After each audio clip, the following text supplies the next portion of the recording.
This is Alan Stang. Stick around. Yesterday, your reporter mentioned abortion in connection with the growing battle over freedom of choice in cancer therapy. Today, let's take a longer look at abortion.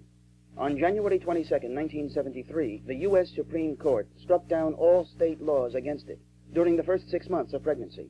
Since then, there have been lengthy congressional hearings on the matter, and a month ago, the Constitutional Rights Subcommittee of the U.S. Senate voted down 8 proposed constitutional amendments which would have restricted abortion in various ways.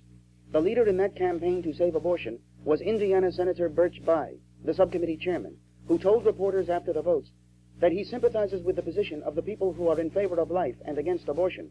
But, said Senator Bayh, quote, "I'm unwilling to impose their view and mine on other people who differ," end quote. Bayh explained that, quote, "Women have a right to make this most intimate decision without government intervention," end quote. And it certainly is refreshing to hear such a criticism of government intervention, but on the lips of Birch Bayh, it is demonstrably phony. In just one of many examples, he is a leader in the drive to disarm law-abiding Americans. He believes that the government should intervene to take our guns away, and is doing everything he can to impose that view upon us. In fact, his vote is usually cast in support of just about any proposal that would extend the government's power over our people. Birch Bayh's criticism of government intervention has the same sincerity as it would for Uriah Heep to criticize hypocrisy. It is interesting to note that after the Supreme Court decision, some states passed new laws to restrict abortion. But on the same day that the subcommittee voted down those 8 amendments, Assistant Secretary of Defense James R. Cowan ordered commanders of military bases to disregard those state laws and to permit abortions. So there can be no doubt that military hospitals will now become abortion mills. Indeed, along these lines, the Department of Health, Education, and Welfare is already spending millions of your tax dollars annually to finance abortions.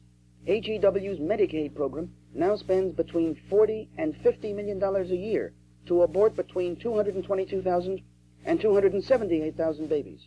As your reporter has many times reminded you, many of those babies are nevertheless born alive, just as alive as you and I, after which the abortionists kill them in various ways.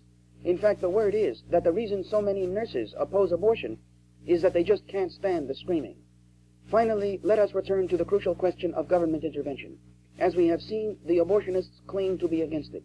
We are told that a woman, quote, has the right to decide the fate of her own body, end quote. That, of course, is true. She does.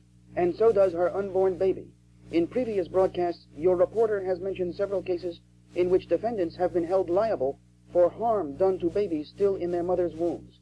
But the Supreme Court decision that launched all the killing seizes for government the power to intervene in the question of when and whether life should begin.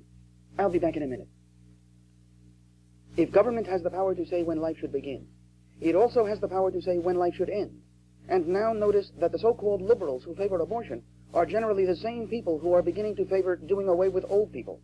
The next step would be to do away with people who are politically unreliable, all of which happened under the Nazis whom the liberals claim to reject. This is Alan Stang. Think about it. The Alan Stang Report is produced by the John Birch Society Features.